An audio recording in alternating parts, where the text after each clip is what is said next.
go on, for those that don't know, do you want to describe a little bit briefly what the labs are? Sure. Well, each summer we have two composers lab. One focused on documentaries, and the other on fiction films.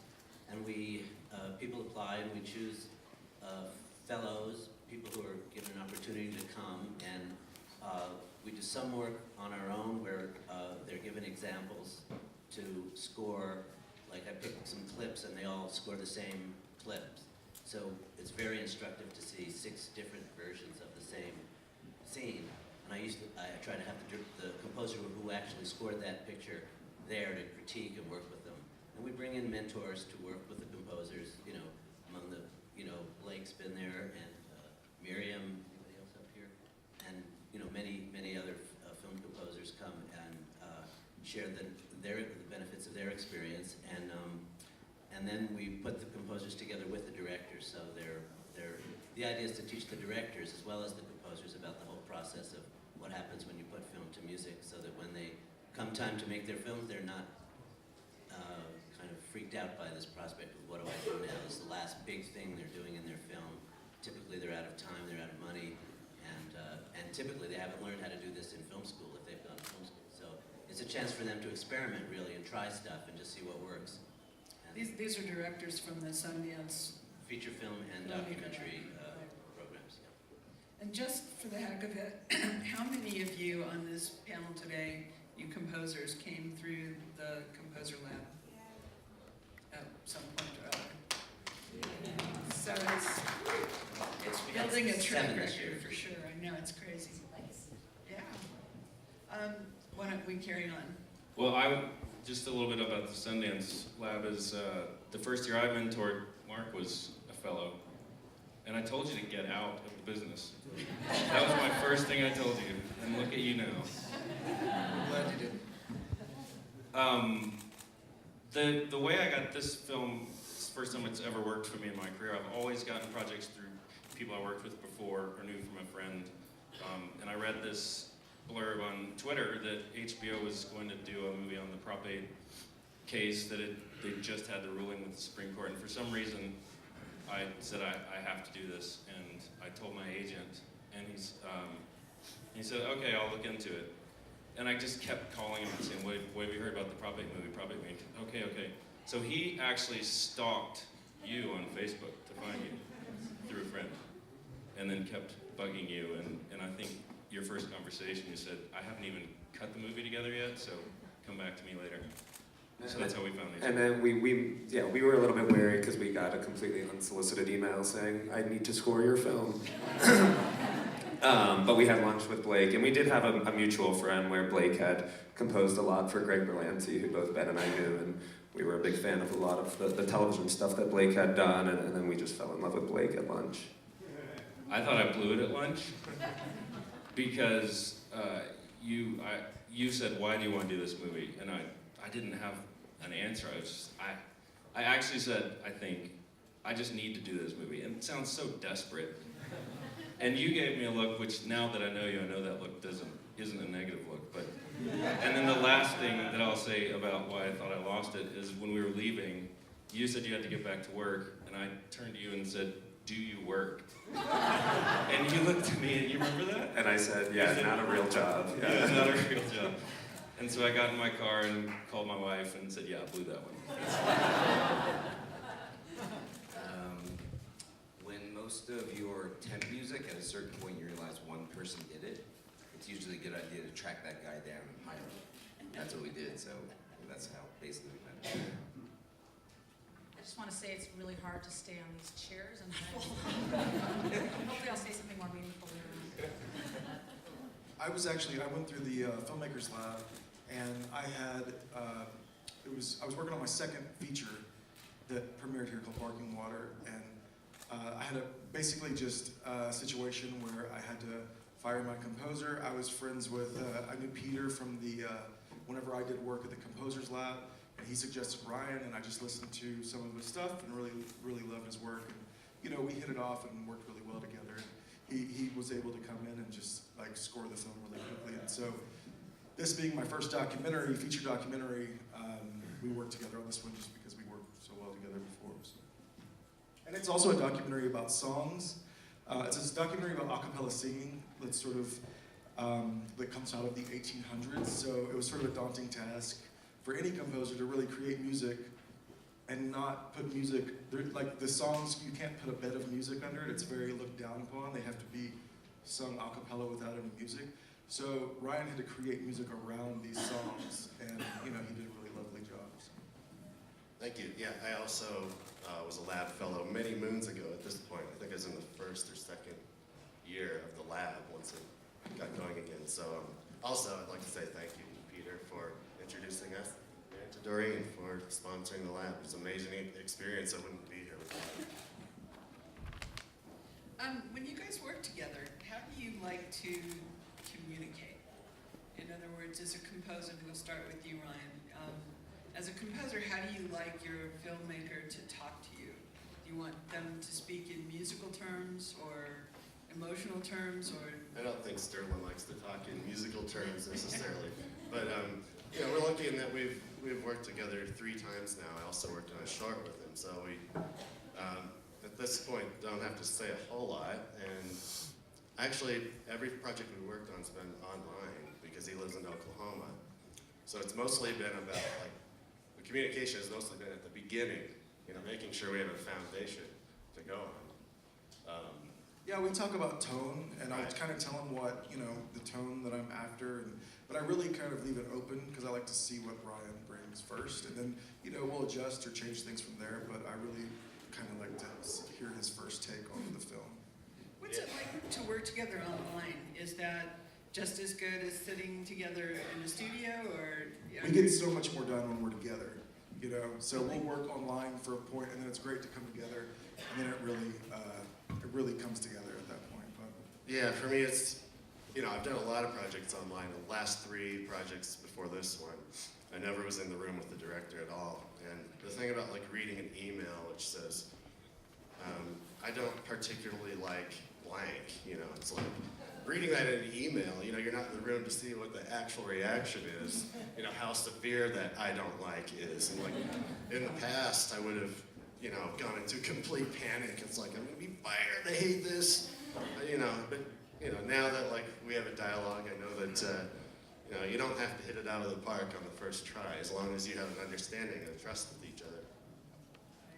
And Ennis, I think you were telling me that you had exactly the opposite relationship, Yes. where David was sitting behind you for hours.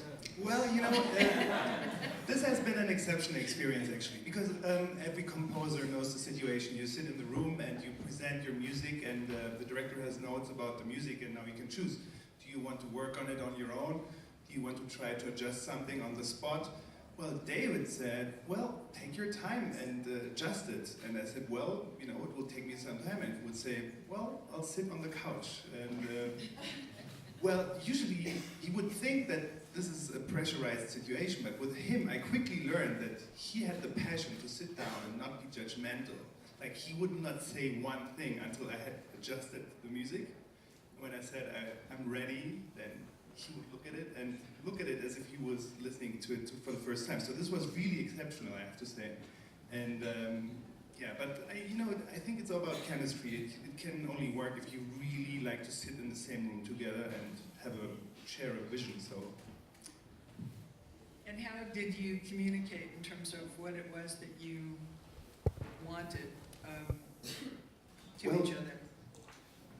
Well, we spoke. For instance, I know in your particular film there's some very interesting scenes having to do with vegetable masturbation and strange. Is that the touchy first time subjects. you've used that term on this panel? No? No. Peter says it every year. We've all thought it, though. How did you, as a director, explain what you wanted musically? I brought vegetables.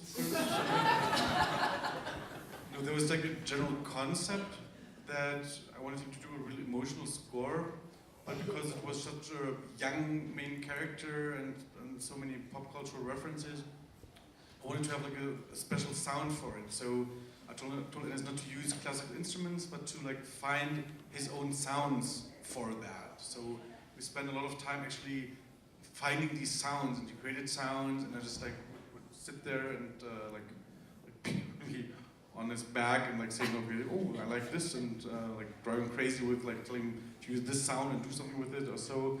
And we're just like jamming around a bit, and he has a wonderful studio in Berlin, so there's a good sofa where I could sit all the time and just use his instruments and just like play around and like really drive him crazy in all sorts of ways. But that was the main part of just like creating the sound, which still had like an emotional effect, but was really still completely unique for the film. Very good. You guys want to go next? I'll say something about online, if I Okay. can. I think it's getting to where it's really easy to score long distance and do things by email, but I think it's important to at least have a few meetings in person, because as hard as it is for us to take the criticism, I think it's really hard for directors to give us the criticism. And when you sit in a room with each other and you can talk about it, the process is a little easier and more respectful. But then we work at weird hours, so it's nice to just shoot a quick time to you at night and say, can you look at this in the morning? But with Skype, it's really been interesting. I'm working with some people in Italy right now, and all I have to do, like for me, I get up early in the morning, and for them it's kind of after dinner. And we have these long conversations. I'm finding I'm spending more time with them than I ever spend with someone that lives in LA. They're just so into, I think it has to do with who the people are and how much contact they want. But how much wine they had And with dinner. yeah, we have a glass of wine together, me in the morning. I would just add about that too. I've done a half a dozen films, sadly, where I've yet to meet the director, and I've had to do it over Skype. And in the beginning, before Skype was as good as it is now, I used to have to kind of make these templates because I'm a collector of antique instruments, and it was difficult to communicate when I was using something like a marxophone or some ukulele or some old instrument that they didn't have an easy reference for. So I would make these kind of template recordings. Here's a marxophone, here's a ukulele, here's a bass harmonica, and it would be this thing that they got as a kind of cheat sheet so we could communicate. Nowadays, I sit on Skype and I say, here's the bass harmonica, and blow a note, so it is easier now. It's not ideal. I love working with the directors, but I work with people, when you work with people overseas, when I'm working with a German director, I work with an Italian director, or a South American director, it's, there's sometimes a reality to it. But when you're in the room, you immediately know when something's working or if it isn't. The technology is super helpful, but there are layers and hurdles to just that direct energy of like, oh, okay, that sucks. With David, it's not a big deal because there's been years of sort of having the same musical references. Yeah. But with most other directors, just getting them in the room is when I realize my scorecard, as it were. So David, how do you explain what it is that you're looking for? I'm like, do that thing that you did 8 years ago, mixed with that other thing that we listened to at camp 35 years ago. It's like Violent Femme's first record. Okay, got it. That's actually kind of true.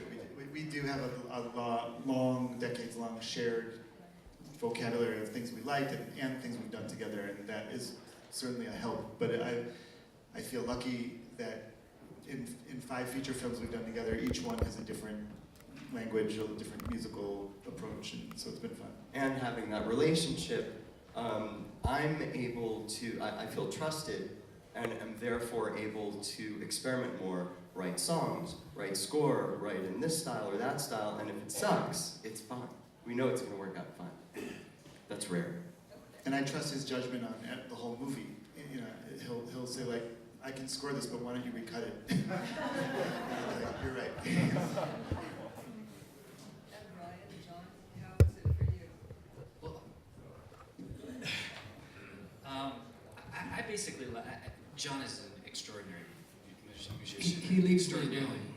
Yeah, and he's very creative, and this is now our 3rd project together.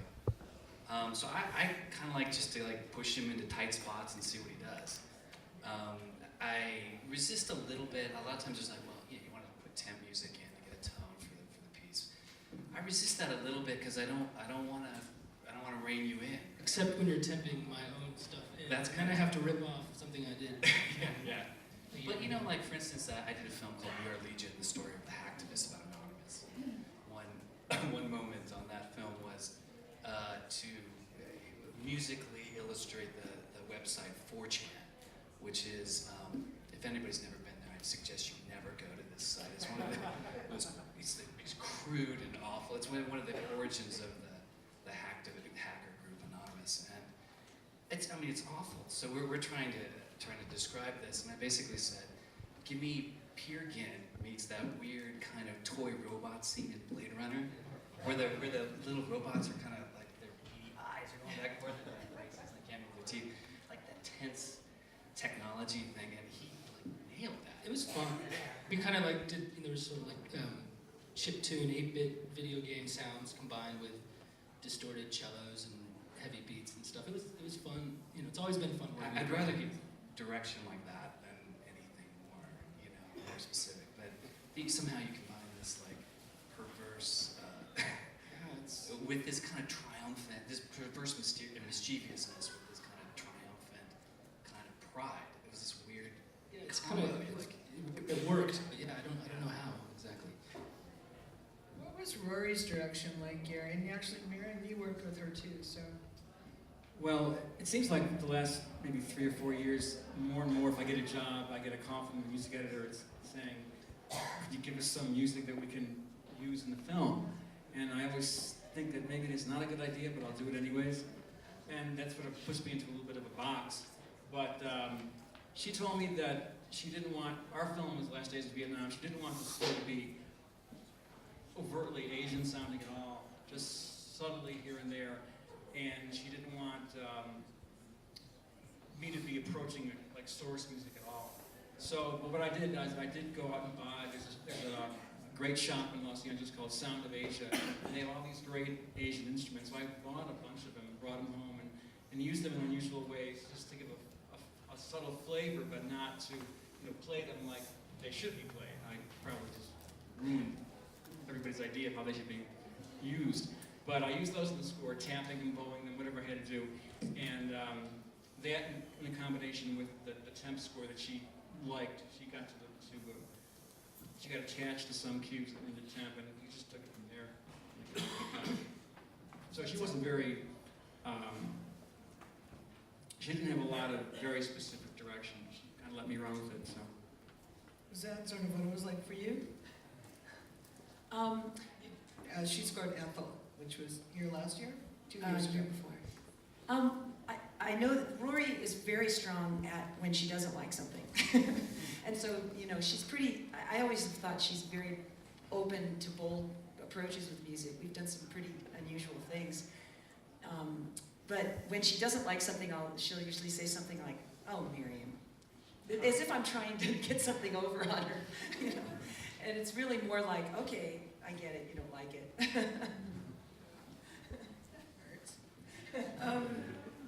Todd, you were talking about the editor on your project being very instrumental in how everything congealed. Yeah, that's very true. So E-Team is a movie with 2 directors, and also, an editor in a documentary is really a 3rd director. Can I say that? Absolutely.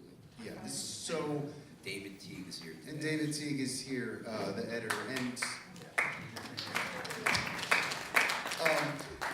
what that brought to this project is they had, by the time I was on, they had really articulated to each other, between the 2 directors and with David, what the music needed to do in the movie, structurally and narratively. So they were very clear about what they needed, not just in terms of a feeling, but in terms of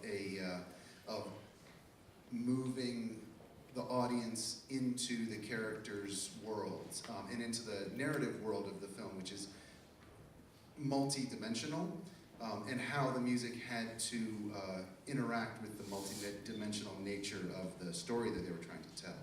And we also had about 20 minutes to do this score. We were doing the Sundance Shuffle and really busted it out. And I find that for us, when we're in the room, it's so important because a lot of the work, it's just that interaction, an immediate interaction. Yes, no, yeah, what about try this, try that. And I love being in the room, and I edited for 10 years, I loved it when the director wasn't in the room. You know, but so it's that balance of like, give them space and be there to really, not only comment, but to cheer them on. You know, it's hard to sit in that room all day for you guys. What's it like what's it like working with there's two sets here of two directors. So I'm curious, what it's like to work with two directors. Well, so, I mean, Sure, it sucks. I just between you and me. Yeah. No, I love it. I've done it before. I've actually worked with 4 directors before, and it requires a level, I mean, if they're doing it right, which means they are communicating with each other what they want, and they're clear about what their overall goals for the film are, then whether or not, you know, the directors and I are in sync on each cue, we're gonna get there because they have articulated, and with the editor and whoever else is involved in telling the story, what the overall goal is for the movie. And I'll say that having David be an integral part of this, you know, if we did have disagreements, which we did on occasion, not too many, but on occasion, you know, David was that third party who said, you know, maybe we should try this director, maybe we should try it, and it really helped to have that third person in the room. No, I was also going to say that I think of all the collaborative relationships you have as a director, like you've got to collaborate with, convey artistic ideas with the guy who's designing the poster, to your editor, but I think talking to the composer is the hardest one to use words for obvious reasons I'm sure you've explored in depth in the lab, such as just like, there aren't words, you're talking about music, and you're trying to use words to talk about music, and I mean, I love that shorthand that you guys have about remember that thing from 35 years ago. Like, that's the way you should really do it, is refer to something as opposed to, so I often felt like we were there with Todd late at night and using non-musical terms to talk about music, and I just felt like our words were often so inadequate. And I would think, how is Todd ever going to like glean from this something that he can then put into a new musical cue? But so I think I'm always impressed with how patient composers are with inarticulate directors who don't really know musical terms. I mean, we were just making up musical terms, right? And like every once in a while, Todd would be like, what was that you just said? Like we would try to say things musically, we didn't really know what we were doing. But I'm always impressed with how composers can kind of get a sense, and Todd would come back with something that did get it, we had suggested somehow. But I'm sure that's really challenging for you guys, composers. I'm just going to say, I was at the labs, and I think it was the first doc composer lab with Miriam and Chris, who's in the audience. And one of the great things that I think you taught us as directors, that we don't always have to know those musical terms. It's really, tell us the emotion. Tell us really what you're feeling, and let us try to translate that. Better without musical terms, for me. Well, one of the I've things- walked away from projects where they were too musical. I mean, if a director I've worked with before, and he was sitting behind me saying, man, you go the C minor to the flat 5, and I'm like, why don't you just fucking do it? Seriously. I mean, but I try to tell, I've told fellows at the Composer Lab, you know, get your director to understand if they talk to you like they've talked to the actor, like they've talked to the cinematographer, like they've talked to the costume designer. I mean, they don't talk about silks and what thread count. They just say, make me a beautiful dress, right? Yeah, but they tell and us, it's I almost want a like- flute, and then I want to... we can sort of invite you guys to have the experience of what it's like to play in a band. Because when you're in a band and there's a good energy and you're jamming or whatever, you know, you're feeling things as they happen, and somebody does something, puts an idea forward, someone else reacts to it and responds, maybe builds on it. And so it doesn't really matter how many directors or anything, it's like a collaboration, and I like to think of it like we're playing in a band together, and it should be fun. You know, it's not always easy, but it's definitely exciting. These guys, they don't think this probably, but you guys were so in sync. It was like I was working with one director. I just had to remember to hit reply all on the emails, so there was no one was offended. We didn't make it easy on the lake because we were in such a rush. I think just like you guys, the characters in our film actually got married in June, and we had 600 hours of footage to edit from them. From that point on until you came on board, I think October, did the score in November. We locked picture not until December, so we were actually still editing the film while you were composing it. So I think that was While we were recording. Yeah. But we would also try really hard to be in as much sync as we could. If Blake sent us something, Ben and I would be on the phone right away talking about our reactions to it because we were working so quickly. Right away talking about our reactions to it, trying to find the common denominator between our thoughts and getting it to Blake as quickly as possible. So that we were just trying to be sensitive to the fact that he was working with two directors and not giving him, opinions on both sides. Right, that's so important because we would go to extra effort because Katie actually lives in Washington, D.C. now, and I moved to New Jersey, which I really like. And we really made an effort with David. If we got a Who was in Brooklyn. Who was in Brooklyn. If we got a queue online to really just all get on the same page before we threw, all these different opinions at top. And that's almost with every step for two people working together as directors, whether it's the poster, whether it's the editor, to really get on the same page before you. Has anybody ever gotten into a quagmire where you have multiple directors that aren't working in sync and they each have their own opinion and they try to manipulate you? Hell Are yeah. you going their direction? Who wants to talk about that? Not with her. I composed the score for a TV show called Hung, which was created and directed by a married couple who could not have been more opposite in terms of their ideas about emotion, comedy, and drama. So, but they both had equal say. So it was some weird kind of like score therapy, where he would say black, she would say white, and I would have to come up with some color that wasn't gray in the end. And it was fascinating. I would sometimes, and anybody who has worked in TV knows that it goes very fast. So I would have about a week per episode and wind up writing sometimes, 2.5 scores for the thing because she wanted one score, he wanted one score. I would do both of their scores and then a third score that everybody was happy with. It can be hilarious and crazy. Fortunately, it was an awesome show and reflected their craziness, so it was worth it. But I don't recommend marrying your creative partner. Yeah, I would just say I worked on a film where the producer was the ex-boyfriend of the director, and they had completely different visions for the film, and the producer had final cut on it. And it went so far that he fired the entire production staff after supposedly completing the film, and hiring an all-new staff except me. I went back on the project, and it's the closest thing I've come to walking away when they have completely different visions for the film. This was this Tennessee Williams thing, Loss of a Teardrop Diamond, it was called, and it was there's nothing harder than that, than trying to please two visions at once. It's an impossible task. What was it like working with Sydney? Working with Sydney was great. I mean, I had the advantage of being in so early on in the project because there was this early version of the film that she had been developing at the Sundance Labs. So we got to work together up at altitude, and then she came up to Portland, to my studio. I live in Portland, Oregon. We worked together there. I was also composing with my assistant, Joel Picard, who has a co-composer credit. He's not here, he's back in Portland. Yeah, and I have to say, I don't have any music background. And the great thing about working with Mark was, my film it takes place on an Indian reservation. It has 3 main Native American characters who are Native American.